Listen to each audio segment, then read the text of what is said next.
మాజీ ఎమ్మెల్యే వైఎస్ఆర్సీపీ నియోజకవర్గ incharge Kiliveti సంజీవయ్యపై Naidupeta Telugu Desam party పట్టణ అధ్యక్షుడు 786 రఫీ సంచలనమైన వ్యాఖ్యలు చేశారు. గత వైఎస్ఆర్సీపీ ప్రభుత్వంలో వందలాది లారీల ట్రిప్పుల ఇసుకను బోర్డర్ దాటించి చెన్నైలో అమ్ముకున్న ఘనత కేవలం కిలివేటి సంజీవయ్యకే దక్కుతుందని, ఇంతేకాకుండా పేకాట క్లబ్బుల నిర్వహణ, నిషేధిత గుట్కా వంటి వాటిని అమ్మించిన చరిత్ర వైఎస్ఆర్ కాంగ్రెస్ పార్టీ నాయకులకే దక్కుతుందని తీవ్రస్థాయిలో ఆ పార్టీ నాయకులపై 786 రఫీ విరుచుకుపడ్డారు. సూళ్లూరుపేట పట్టణంలోని ఎమ్మెల్యే క్యాంపు కార్యాలయంలో ఎమ్మెల్యే విజయశ్రీతో పాటు కలిసి నిర్వహించిన విలేకరుల సమావేశంలో తెలుగుదేశం పార్టీ నాయకులు గత ప్రభుత్వంలో జరిగిన అక్రమాలు, అవినీతిని ఈ సందర్భంగా బట్టబయలు చేశారు. ఒక 2-3 రోజుల నుంచి అంటే వాళ్ళ పార్టీ వైసీపీ పార్టీ ఆవిర్భావ దినోత్సవం నుంచి ఒక 2 రోజుల టాంచి నిన్న కూడా పెలకూరు ఈ 2 రోజుల టాంచి ఒక పుచ్చిపోయిన బంగారాలు ఒక 4 పెట్టుకొని ఎక్స్ ఎమ్మెల్యే రాజకీయ దాహంతో ఏం మాట్లాడుతున్నాడో కూడా అతనికి అర్థం కావట్లేదు.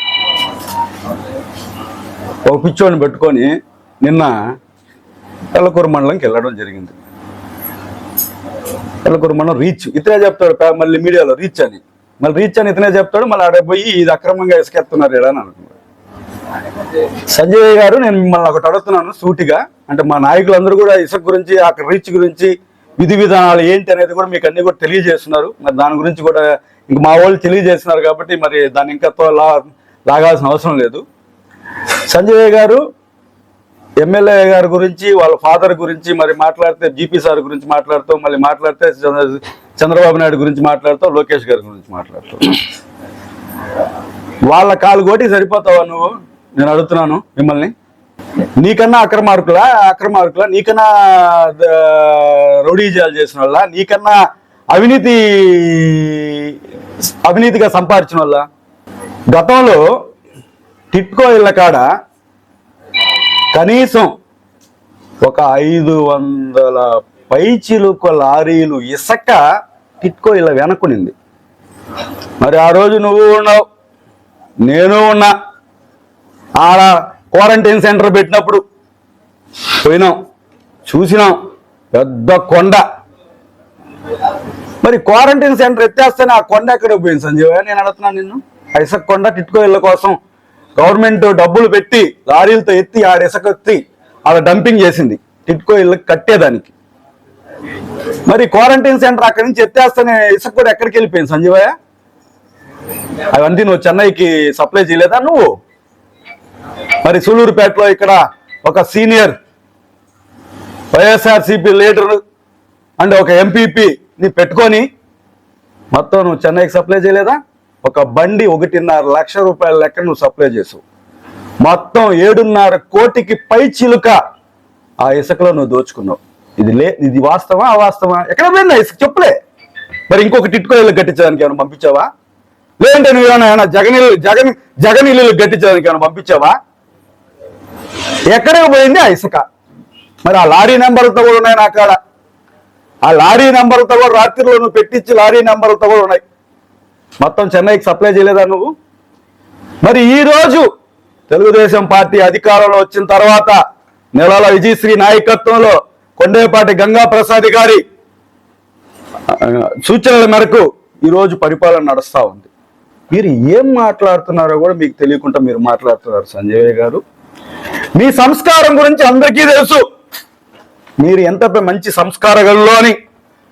లేదంటే మీకు 1,00,000 ఓట్లు మీరు కిందకెందుకు పోతారు? చంద్రబాబు నాయుడు గారిని మీరు ఏ విధంగా తిట్టారో, లోకేష్ గారిని మీరు ఏ విధంగా తిట్టారో, మరి అప్పుడు పెద్దలు ఇన్ఛార్జి గారిని కూడా మీరు ఏ విధంగా తిట్టారో ఇవన్నీ పబ్లిక్ చూసి నీలాంటి ఎమ్మెల్యే ఈ నియోజకవర్గానికి ఉంటే దరిద్రం పట్టుకుంటాదని చెప్పి నిన్ను 1,00,000 ఓట్లు మెజారిటీతో కిందకు తొక్కేశారు పబ్లిక్. ఇది మేం చేసింది కాదు, జనాలు నీకు ఇచ్చిన తీర్పు. మీ గత ప్రభుత్వంలో మీకు ఇచ్చిన తీర్పు అది. మరి ఇవన్నీ మర్చిపోయి 20 నెలల్లో ఏదేదో తప్పిట్లు పెట్టుకొని కొట్టుకుంటా ఉన్నావు పక్కన చేరి, ఒక పుచ్చిపోయిన బంగారాలు పెట్టుకొని. ఏం సంజీవయ్య, గతంలో 4.5 సంవత్సరం ఇక్కడ ఒక సీఏ పనిచేశాడు సూళ్లూరుపేట నియోజకవర్గంలో. రోజుకి 150 లారీలు ఇసుకని నువ్వు చెన్నైకి తరలించావా లేదా అని నేను అడుగుతున్నా. మరి ఎట్ట 4.5 సంవత్సరం సీఏ, ఒకే సీఏ 4.5 సంవత్సరం సులూరుపేట నియోజకవర్గంలో పనిచేశాడు. తమిళనాడు ఆంధ్ర బార్డర్లో ఒక సీఏని పెట్టుకొని 4.5 సంవత్సరం పనిచేయించుకొని రోజుకి 150 లారీల లెక్కన ఇసుకని చెన్నైకి సప్లై చేసిన ఘనుడు నువ్వు. మరి ఒక లారీకి 2 లక్షల రూపాయలు కమిషన్, ఒక లారీకి 2 లక్షల రూపాయలు కమిషన్ తీసుకొని, నెలకి కమిషన్ తీసుకొని, మామూలు తీసుకొని మొత్తం ఇసుకకి తరలించావు నువ్వు. నాయుడుపేట బార్డర్, నాయుడుపేట స్వర్ణముఖి బార్డర్, సూలూరుపేట నియోజకవర్గంలో స్వర్ణముఖి బార్డర్ ఎక్కడి వరకు ఉందో, కాళంగి నదిని సూలూరుపేట నియోజకవర్గం బార్డర్ ఎక్కడి వరకు ఉందో మొత్తం ఎక్స్పోర్ట్ చేసావు నువ్వు. ఇది పబ్లిక్ తెలియదు అనుకుంటున్నావా ఇలా సంజయ్ గారు? నువ్వు రిచ్ ఎమ్మెల్యే అంటారు. నీకు సూలూరుపేట నియోజకవర్గంలోనో అసలు నెల్లూరు జిల్లాలోనే రిచ్ ఎమ్మెల్యే అంటారు. ఎక్కడి నుంచి వచ్చింది రిచ్ ఎమ్మెల్యే నీకు? ఎంత డబ్బు నువ్వు కనీసం 150-200 కోట్లు వెనకేసావు నువ్వు 2019 నుంచి 2024 వరకు. మీ నాయకులు బంగాకు అమ్మిచ్చారా? ప్యాకాట తమిళనాడు బార్డర్లో ప్యాకాట పెట్టించారా మీ నాయకులు? నువ్వు సపోర్ట్ చేస్తారా కదా పెట్టారు. తమిళనాడు బార్డర్లో ప్యాకాట శిబిరాలు పెట్టారా లేదా? పెట్టారు కదా ప్యాకాట శిబిరాలు. హాన్స్ ప్యాకెట్ కూడా అమ్మారా లేదా మీ నాయకులైనా? అమ్మారా లేదా?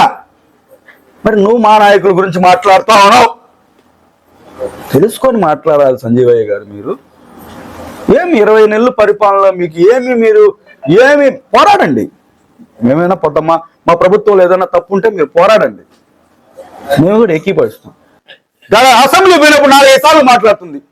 ఈ 5 సంవత్సరాలు 10 సంవత్సరాలు ఎన్నిసార్లు మాట్లాడు చెప్పు నువ్వు? నాకు రికార్డులు తీ బయట ఉంటాయి కదా రికార్డులు అసెంబ్లీలో, తీ బయట. వెనకపోయేది ఆడిపోయి నిద్రపోయేది. ఇది నీ కథ. మళ్ళీ ఈరోజు వచ్చి మాట్లాడుతూ ఉన్నావు.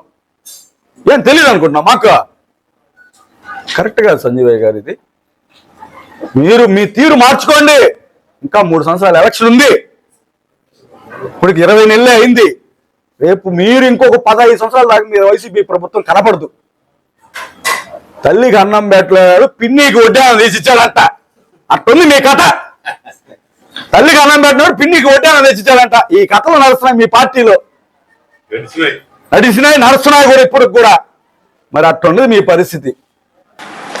నేను రాష్ట్రం అంతా గురించి కూడా అడగట్లేదు. సూలూరుపేట నియోజకవర్గానికి గత శాసనసభ్యులు ఎన్ని అభివృద్ధి పనులు చేసుంటే మీడియా ముందుకొచ్చి కనీసం వాళ్ళ ప్రెస్ మీట్ పెట్టినప్పుడైనా మేము ఈ పనులు చేసాము, మేము ఇంత గ్రామీణ ప్రాంతాల్లో ఇంత చేసాం, లేదా సీసీ రోడ్లు వేసాం, లేక టౌన్లో ఇంత అభివృద్ధి చేసామని చెప్పడానికి ముందుకు రావట్లేదు. ఎంతసేపు అవతలలో ఏం చేస్తున్నారు, లేకపోతే అవతలలో మనకి నెగిటివ్స్ ఏం దొరుకుతాయి, ఇవి తప్ప ఇంకా వేరే ధ్యాస లేకుండా పోతుంది.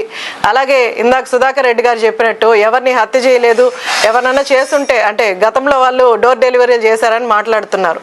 మన నాయకుడు హత్య దాకా ఎందుకండి?